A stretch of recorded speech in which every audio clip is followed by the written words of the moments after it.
Welcome to this panel on radical reform. How can the government rebuild trust in itself and its institutions? My name is Duncan Robinson, and I'm the political editor of The Economist magazine. And joining me are three excellent thinkers in politics, policy, and journalism now, I suppose. I don't know what I am. So on my left there's Sam Friedman, who's a little bit of everything. He's an author, now a journalist, and a senior fellow at the Institute for Government. Next to him is Julie Willems, who's the co-founder of the Centre for British Progress, which is a relatively new think tank from a centre-left pro-growth perspective. Is that a good way of describing it? And then talking of centre-left pro-growth perspective, there's Chris Curtis, who's the Labour MP for Milton Keynes North and the founder of the Labour Growth Group, which again is another centre-left and very pro-growth organisation. So it's quite a pessimistic title, so let's start with a pessimistic question. Why has trust collapsed in government? Let's start with you, Sam. Okay, well, I'm going to challenge the premise of the question, because I think we've actually got quite good data on this. Ipsos has been running a trust in professions annual survey for about 45 years now. And if you look at trust in politicians now, it's very low. It's about 10% of people say they trust politicians. But guess what? 30 years ago, it was also very low. People have never really trusted politicians, and probably with good reason. Politicians do tend to not always be honest with us. So it's not really changed. I wouldn't say there's been a collapse in trust when it comes to politicians. It's just that there's always been fairly low trust in politics, certainly for many decades now. And if you look at other professions that are important to the sort of institutional fabric of the state, whether it's the judiciary, whether it's the police even, you've seen actually trust hold fairly well. And in the judiciary and in some other areas, civil service, you've actually seen it go up in the last decade. So I don't think we have a situation in which trust is there's a sort of collapse of trust across a population. What I do think you've got is a great deal of unhappiness with the way that our politics is currently working. In terms of actually achieving any goals. It may have been the case 30 years ago that people didn't trust politicians very much, but at least they thought they might be able to do something about the NHS or their wages or whatever. And now, and I think you probably see this more through focus groups than through polling per se, there is just this sort of resignation and deep frustration at the inability of the British state to do things. And that is, again, I think entirely reasonable when you look back at the last decade. We had Brexit, we've had COVID, we've had the Russian invasion of Ukraine and the inflationary crisis, we've had multiple prime ministers, we've had political scandal after scandal. There hasn't been a lot of delivery, a lot of action from government for a long time now. So I don't think it's surprising that people feel like that. Nor do I don't want to preempt the next question, but nor do I think it's necessarily that difficult to figure out what the answer would be. That's exciting. And so, would you agree with that? Do you think it's more the sort of nihilism problem rather than a trust problem, that people have forgotten that things can actually improve? I think it's less that they've forgotten that things can improve, but that they actually know that things aren't improving. So if you look back at the 3 priorities of the last Conservative government, they were quite similar to the 5 and then 3 priorities that this government has had. They also map on almost perfectly when it comes to what the voters prioritise. And yet, that didn't help the last government. It's not really helping this government very much either. The PM's approval's not great, and polls don't look fantastic. The problem, I don't think, is rhetoric or comms, or maybe you might quibble with comms, but it's not just comms. It's policy, and more importantly, it's delivery. And I think that there are 2 reasons why delivery has been particularly difficult. One of them is we live in a zero-sum world because of our fiscal situation, because also of the straitjackets that we've been putting on ourselves due to our productivity problem. And that's why I find growth so exciting as a prospect, as a political project, because it breaks us out of that zero-sum mindset so that you can start looking at other voter priorities. And then I think there's also this problem when it comes to capacity at the centre in government. So number 10 is incredibly it doesn't have enough capacity. It's their job to think about trade-offs. It's their job to think about voter priorities. It used to be a little bit more the parliament, but now things have centralized even more. And yet they don't have capacity to do anything but firefight. Departments, on the other hand, their incentive will always be their brief. So if you go to DESNES and you talk to an official, all they will think about, the most important thing in the world for them will be climate change. And that's fair enough. That is their job. But who's doing that joint-up thinking later when it comes to voters' priorities? I don't think it's being done enough right now. Interesting. And Chris? Yeah, I mean, I don't disagree with anything that has been said so far. The polling data is clear that people have always had I've never been particularly trusting of politicians. Did you pick 30 years ago, though, as the comparison point? Because, I mean, in fairness, it has fluctuated a bit in between. It has fluctuated a bit, yeah, but it's never gone very high. It was higher in 97, 98 than it was after Black Friday. But either way, we have generally had low levels of trust in politics. I'd actually even go a bit further and say that I've never entirely been convinced that a reasonable level of cynicism in politics is not a good thing. I don't think I want to live in a country where people are sort of not constantly questioning, not constantly having worried about what might be happening when it comes to the behaviour of politicians and people at the top of government, because that's actually a really important accountability mechanism. So that metric that has been pretty consistent over time, I'm not sure is the one that we do want to increase. The thing that we need to increase, the thing that we do need to change, as Sam said, is the nihilism, is this belief that politics can no longer improve things. Not only because it's really difficult as a government if people don't think you can make things better, but also it's incredibly self-defeating. Ironically, it's incredibly difficult to improve things if people don't think you can improve things. And that's because improving things involves trade-offs. It involves going, well, we're going to do this and that's going to cause this benefit, but also this loss. There will be some losers, there will be some winners. And ultimately, if you can never convince people that things are going to improve if you make those decisions, all of the losers are really upset with you and the winners never are. Everyone sees the downside of any decision that you've made and nobody sees the upside. So we do sort of have to break out of this sort of doom loop we're in at the moment, where nobody thinks that things can improve. But the only way we can achieve that is through delivery, and particularly, as Julia said, it's achieving that productivity growth, it's achieving that economic growth that can get the country out of this zero-sum thinking in which we increasingly exist. So is it just a sort of post-2008 low-growth politics? That's how you end up with zero-sum politics, effectively. The pie is not growing, and therefore the fight over it just becomes much nastier. I mean, my belief, I was a political scientist, but a pollster before I did this job, is when you look at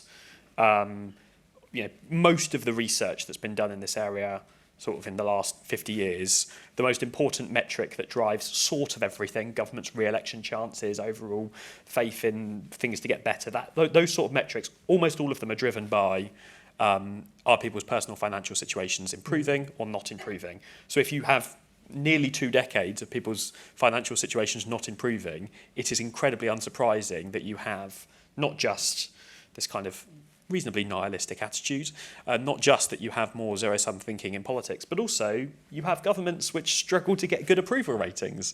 Right? I'm not going to, particularly today, I'm not going to sit here and pretend that we've done, that we haven't faced challenges as a government, but any government at the moment is going to struggle to get good approval ratings, just like the last few have, until we start to get that economic growth, that productivity growth, that wage growth back again. And I think most recent political science has shown that that's the key metric. Julie, do you want to come in? I obviously agree completely with Chris on the growth point. I just want to pull out 2 other things that I think people care about and aren't seeing. So the first is social mobility, and what's really interesting is economic growth. A lot of economic researchers has looked into this, is actually really good for social mobility, and I think that this belief that your children will have a better life than yours has been completely eroded nowadays. I think you speak to your parents. I speak to my parents, and they don't really feel like me and my sister are going to do much better than them. You're doing all right. Thank you. But the second thing is, I think that lots of people don't realize that actually, once you break out of the zero-sum game, people's perceptions of their relative well-being relative to others improve as well. So there's a lot to talk about inequality currently. And if you actually look at the numbers, inequality has gone far down from the 90s when people felt like their economic situation was improving. And if you poll people across income levels and ask them if they feel like the world is unequal, they will consistently say that it is more unequal today than it was then. And yet that's not what the data is saying. So I think that growth ultimately is so connected to people feeling well off, feeling like their children will be feeling better, and also that they are at a good relative position in life relative to others. Okay, and Sam, so it seems like people are just saying that everything is just downstream of economic growth. Like, unless we get that firing, nothing really matters. I mean, it is obviously critically important to get higher levels of growth than we have at the moment. There's also, within that, there is also a distribution question. I mean, the sort of counter example to just thinking delivery, whether it's on growth or NHS or whatever else, is enough, is what happened in America last year. America has had much better growth since the crash than we have or Europe has had, and particularly since sort of the post-COVID period grew pretty well, certainly at levels we'd be utterly delighted to have, and Biden and Harris lost the election. That was obviously in part because of what happened with Biden. There are lots of different factors in any election. Maybe if he'd still been the same person he was in 2020, he'd have won. But I think part of that was a distributional question about where that growth was going to. A huge amount of the benefit of that growth went to the richest Americans due to the tax regime they have there and due to where the growth happened. There was also the sort of counter effect of inflation, which people seem to hate even if their wages are also growing, so that's something that needs to be sort of borne in mind as well, especially as we seem to have stickier inflation than other countries at the moment. So growth is critical, but it's also what happens within that sort of pot of growth and where the money goes, and do people actually feel better off as a result of it? But I don't think it's just growth. There's also delivery and improvement in a bunch of other areas. The NHS, I think, is probably the second most important to personal finances in this country.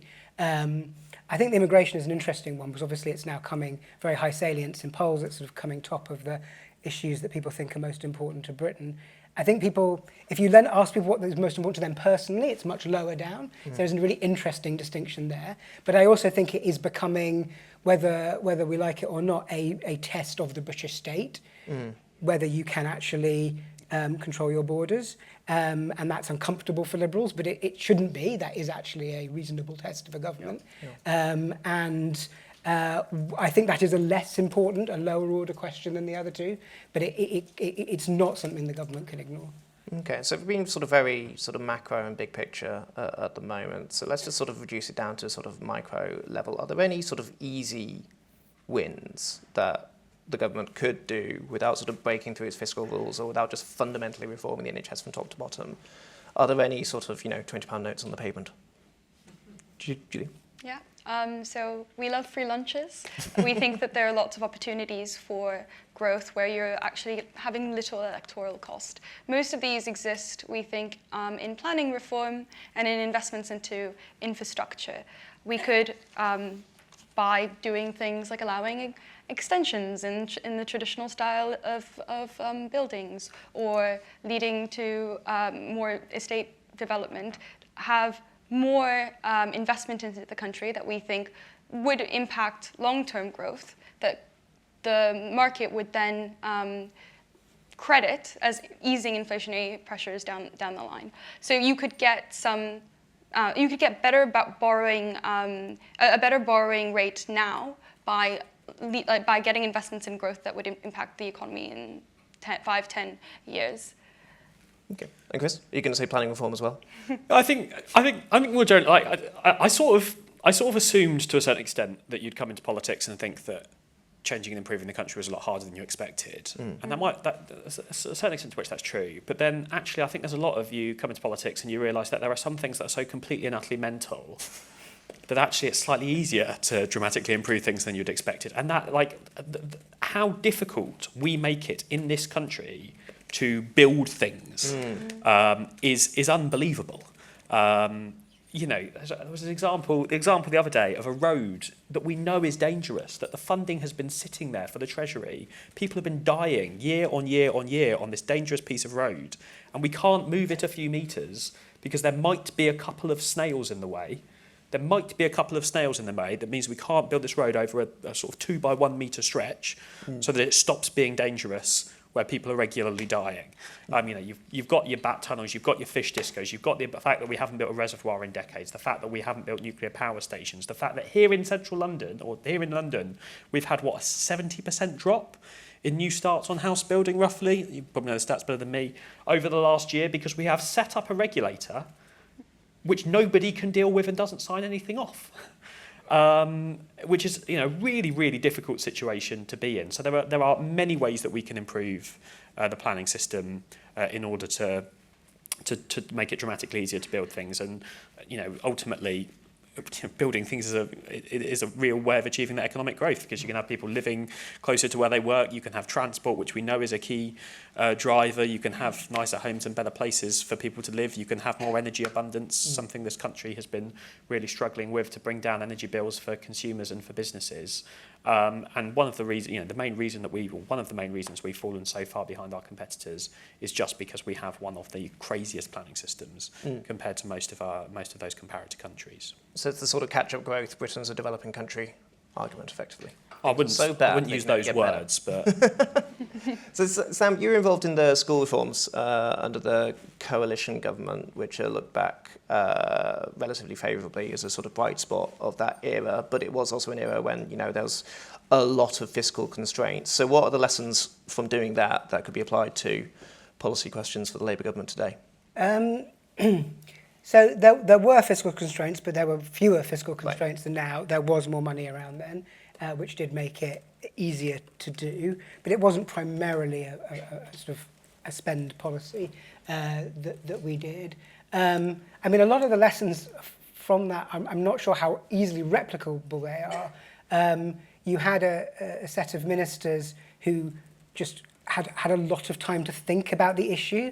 Nick Gibb in particular, who's just written a book about it, had been focused on education policy about 7 years already by the time he went into government, and then spent almost the entire period of the coalition and Conservative government as schools minister. That just never happens, but allowing it to happen meant that he was able to achieve an enormous amount. You had a minister in Michael Gove, who I know is not the most popular man in the world, and has a tendency to rub people up the wrong way in all sorts of ways. And I don't agree with him on everything, but as a minister, he was incredibly unusual in that he had a basic theory of power. Yeah. He understood that you can do things with power in a department, and he made them happen. So many ministers, and this is something this government could learn from, just accept what they're told by the civil service. They accept what they're told by regulators. They don't push back. They don't ask the right questions because they don't think they can, and they're not trained to do it. I don't necessarily think it's not a blame question. They're not set up to do it effectively. But he brought people in to positions where they could make a difference, to do reviews. He used every trick in the book to get people in place who would drive forward his agenda. When the civil servants gave him the 3 options, he would choose the one they didn't want him to choose, which meant they forced them to go back and come up with a different answer. He would demand to speak to a lawyer when they told him that something wasn't legally possible, and sometimes it wasn't. But sometimes it was, and there was a way around it. He just had a theory of power that I think is just incredibly unusual in Whitehall. So I think it's having people in position who know what they want to do, have had time to think about it, and then understand the levers they have, which are so much stronger, I think, than so many people in politics realise they have completely, and that's what made it work. Chris, do Labour have a theory of power? I don't disagree with all of Sam's criticisms that were just made there. We've got fantastic ministers across government that are making real significant change, not least in the planning system that we just talked about being particularly important.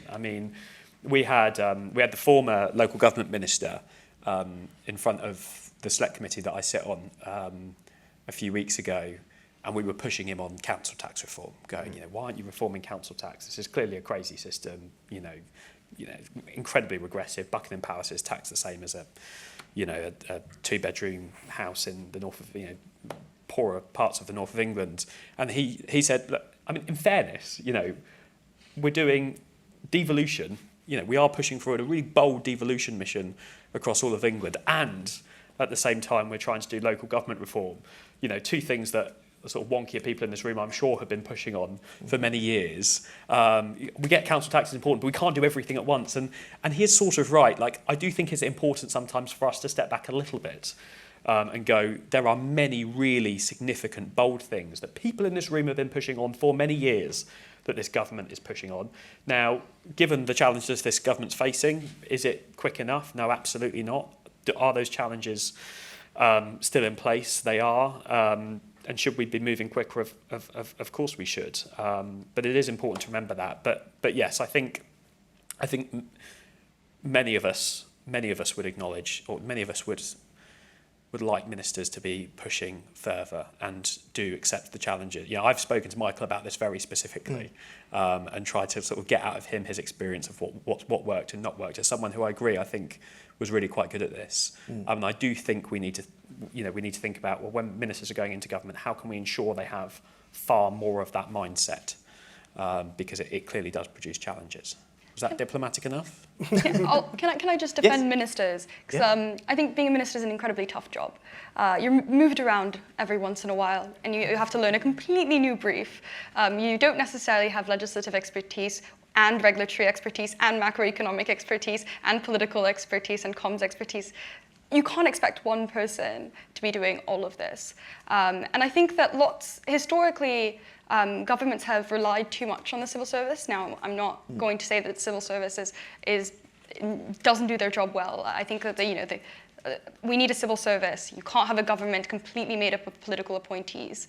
But that being said, we are one of the out of the OECD countries, we have the least number of special advisors or political appointees in our government, and this government in particular isn't using up all the spots that they could have. I think we should be seeing externals not just as people to come in with comms or politics hat on, but also people to come in with fresh thinking when it comes to delivery. So I would recommend that this government brings in, both at the ministerial level, but also in number 10, more people with macroeconomic expertise so that you can actually understand how to work with Treasury, the OBR, figure out the fiscal rules in detail and know when you can push back, when you can't push back. Legislative expertise, often number 10 or the Prime Minister will say, I want this legislation to happen, but there's no one to track all the changes in the amendments that has a legal background, and it's an incredibly complex system to actually know, is the legislation as it goes through doing in the end what we want it to be doing?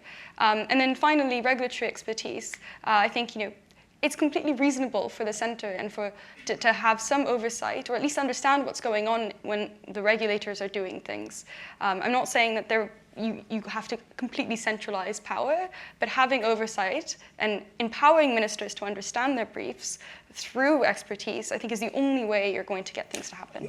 I just on that special advisor point in particular, I think that is so important, just psychologically, to have somebody who you can just chat things through with.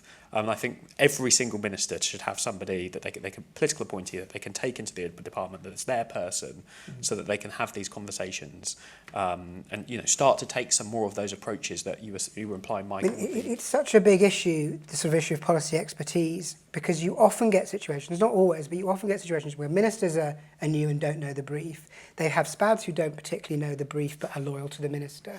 You have senior civil servants who are being moved around all the time who don't know the brief. There's actually nobody who deeply understands the policy at the top of a department, which is crazy. And the last government wanted to do an experiment that I was going to be involved with, and then it never happened because of Brexit. So like so many things in British politics. They were going to have this thing called extended ministerial offices, where you had where you had a team of non-SPAD, non-political, but sort of broadly aligned experts in a policy area that sat with the private office and acted as that kind of glue that held together perhaps a new ministerial SPAD team and the senior civil service. And I think, in fact, this government's actually gone backwards and has appointed fewer people who are in that sort of policy advisor role, which seems like an extraordinary mistake given the need for this kind of radicalism. So I would strongly encourage them to look at that model again. Interesting. Excellent. So we'll just open this to the floor. Is there anybody with any questions? There's a gentleman at the front there. Yes, the long-termism is more or less absent in democracies that go on for 4 years. Mm-hmm. Wales, 10 years ago, first country in the world, probably still the only country in the world, to pass the Future Generations Act, which behoved all policymakers at every level in Wales to at least consider the long-term interest of future generations. We could badly do with that one here, and other reforms that would enable politicians and ministers to really say, we're going to do this, but the benefits might be, 7, 8, 10 years down the track, and level with the public about that. And they can quote things like the recent IFS study of Sure Start, a brilliant Labour thing, 1999. The benefit-cost ratio was every pound spent public expenditure on Sure Start delivered £11 in public benefits. I mean, it's a no-brainer. Hardly anybody knows that. Most backbenchers won't know that figure, for example. And so we should just spread this. I read the full IFS report. You did? I did, yeah. Great. Give it to your mates, and the one on tax and spend from, IFS, which is also brilliant. But so long-termism and knowledge about... I've forgotten the second point myself now. No, it's a good question on long term. That's it. Just take another question. Stick with the front row. So I've got a question about technology.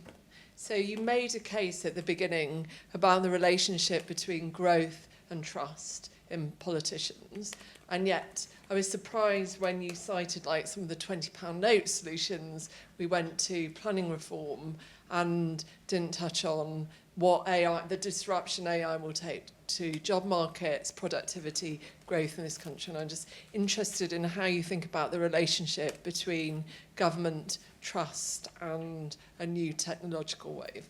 Okay, let's do a third question, and then I'll come back to the panel. That gentleman there.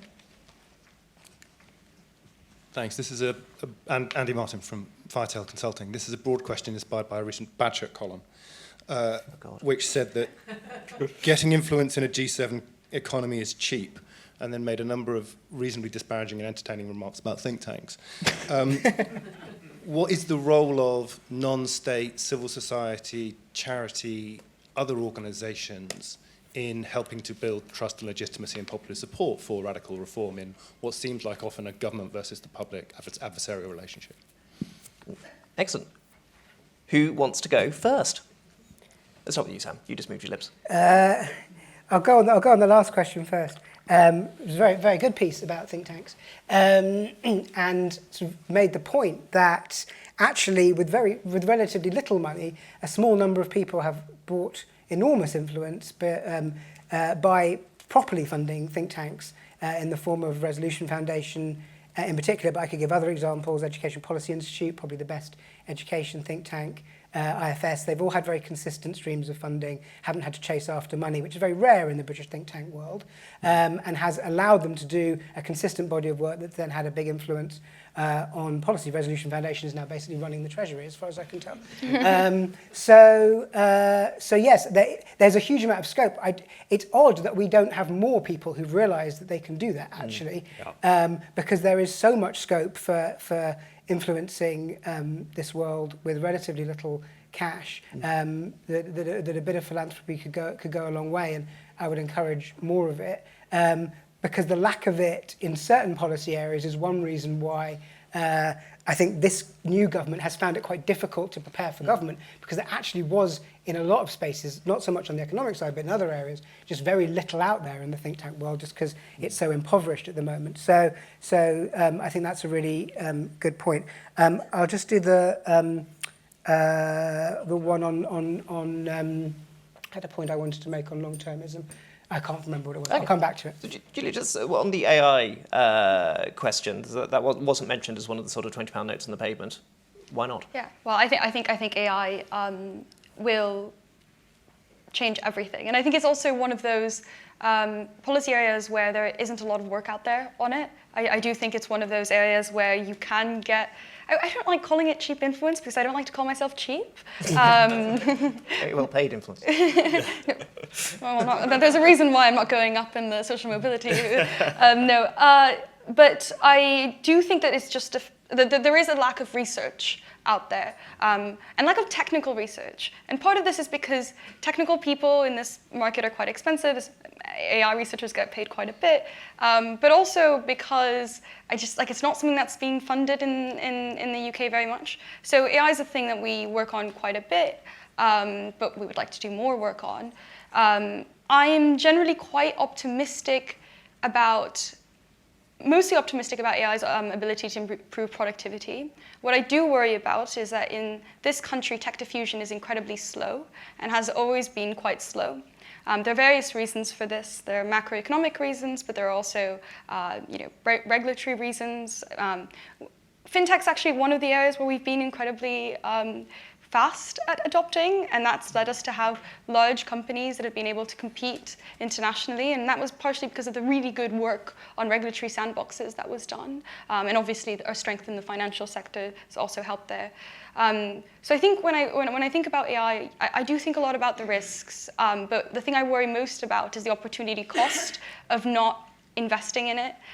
One of my favorite statistics, and then I'll hand it off, because once you got me speaking on AI, I will not shut up, is we're the biggest exporter of AI researchers in the world. So we tend to train one of the largest numbers of AI researchers. We have some of the best universities training these people, and yet they all leave. And they all leave because they can't build in the UK. That's a capital allocation problem, but it's also a regulatory problem. It is illegal to train a large language model in the UK because of our copyright rules. It's also because it's quite hard to hire and fire in the UK relatively, startups. So we have to make a choice. Chris, just on the long-termism one. The answer on long-termism is easy, I think. Okay, let's hear it. Have younger politicians, preferably people in their early 30s. You just need people to be driven by it more. There's nothing that drives me more in politics than being able to thinking about kids and grandkids and being able to point at things that I helped get built and helped get done in my local area. And I don't know how you can systematically change that. Welsh Act has helped a lot. Yeah, but I'm not convinced you're ever gonna sort of legislate it into existence. You just need to create a political culture and a wider culture that cares about that long-term issues far more than we've had. But how do you do that on a 4-year election cycle, a 5-year election cycle? That's the constraint that you have. I mean, you just have to convince people to care about it more. And we haven't been. I mean, for decades, as a certain extent, part of the reason we've faced the challenges that we've got, and particularly this government, is we've had, really since the 1980s, governments that have not particularly cared about that long term, sold off all of Britain's assets, moved costs. Housing's probably the best example. We had a council homes that kept housing. We're paying more for housing now than we pretty much ever have before, but it's all just being wasted in the private sector rather than having a public-owned housing base. So we just need people to think about those long-term decisions more. And maybe it does link to that question about think tanks as well. Maybe we need think tanks, and we need that culture more of people calling out the long-term consequences of short-term policy making in a really public way, and having well-funded think tanks resourced to do that. But I think the point I really wanted to make on think tanks was, I think the place where I found you can have the biggest benefit is on issues which are seen as third rail issues in British politics, issues that are seen as too politically difficult. Obviously doing the policy thinking is really important as well, particularly when politicians, ministers, given the constraints we were talking about earlier, don't necessarily have the capacity to do that, and don't necessarily have the people around them that have the capacity to do that. So that's all really important. You do have a lot of influence. But the ones where there's a real benefit is in taking some of those third rail issues and working out ways to make them a feasible way for us to have a public debate. And maybe that's looking at research, looking at ways that you can really bring the issue to light to voters, so it stops being a politically toxic debate to have. It's thinking about actually opening up and having that discussion in far more of a public way. And I think by doing that, you can have a real amount of influence and a real amount of positive influence. And there's some issues, some of those that this government's taken on. So policy wonks to sort of run towards gunfire. Yeah, I mean, if you run towards gunfire, it'll be easier to follow over afterwards. Yeah. Step over their bodies. Remember what I wanted to say on the long-termism, which is about evaluation. The Sure Start evaluation, which I am a little bit sceptical of, but let's say it's correct. It took 21 years after the policy began and 14 years after it was ended, we get an evaluation which says that there's a value to it. One of the problems, and having been nice about my time at the DfE earlier, I'll now say a negative, nothing is properly evaluated in government. So it shouldn't be up to the IFS. It should be happening as part of the process of doing policy. Yeah. I was involved in some really big policies like the Academies Programme, Pupil Premium. None of those things have been evaluated. We have no idea if any of them have worked. I could argue that they have, but we haven't got a good evaluation of anything. And that shouldn't be how policy works. We should have evaluations of everything. And that should be phased. We should have an immediate, quick evaluation so that you've got something to give to the Treasury. You need a sort of medium term when you've got a bit of evidence, and then the longer term. That would help at least with the consistency of keeping things that we're showing value, even if it doesn't solve the whole problem of long-termism. I think as well on that, like I agree with that. And there's a little bit sometimes, and I think ministers need to be aware of this far more. If there's one criticism I generally have of some ministers in our government, it's that where there isn't an evaluation or where there isn't an evidence base, they will refuse to do so. Yeah, they'll be talked out of doing something. And sometimes you just have to do things, even if there isn't an evidence base. I think the best example of this is, and this might be one of those facts which I read somewhere once and isn't actually true, but I don't think there's ever been any evidence produced that flossing teeth works. And yet every dentist in the country will suggest that maybe you don't leave dirty food stuck between your teeth, because that's probably bad. What a remarkable statement. So often, so often, for example, there'll be this argument, that there's no evidence that banning mobile phones, or not banning mobile phones, that mobile phones and social media has an impact on children's mental health. But I think almost everyone thinks that it probably does, and maybe it's just going to be too difficult to get that evidence base, and we should just think about doing something about it regardless. I'll send you the evidence base. It's very substantial. Are there any more questions from the audience? We've got loads. Okay, let's go there in the middle to the woman in the glasses. Yeah, I've got a question. There's clear kind of consensus. Just the There was obviously consensus at the beginning about trust not having plummeted, but it is still pretty dire how low it is. And whilst it might not have changed much over 30 years, our institutions haven't really changed much in 30 years either, and the challenges we face are much more complex and much more interconnected. Whilst we've got populists who are and I think it's notable that it's a very place-based local level that they're successful, offering really simple solutions. So I wonder what the panel thinks about like how we deliver government, and not just the what, but how we do things and how that needs to change, with a particular focus on that place to centre link. Yeah. Okay. Another question? The person next one. Sorry, thanks. Hannah Keenan from the Institute for Government. Sam, you were painting quite a bleak picture of parts of the civil service, putting up kind of 3 options, and Michael Gove having to have a theory of power to get through some of that.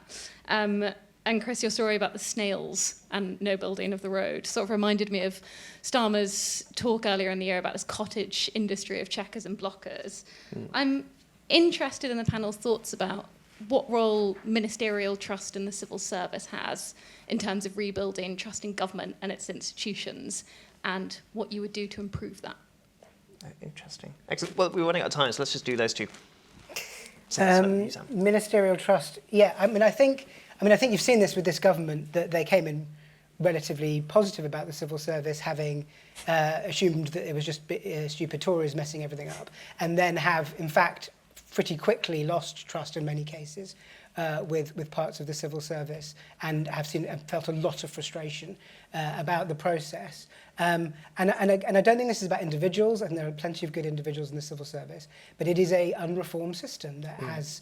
People have been saying the same thing about what reforms have been needed since the Fulton Report 70 years ago, 60 years ago, and it hasn't, and it's never happened. And it's never happened partly because it's not necessarily been in the interest of the senior civil service for it to happen, but also because ministers have never prioritised it happening. The centre of government has never prioritised it happening.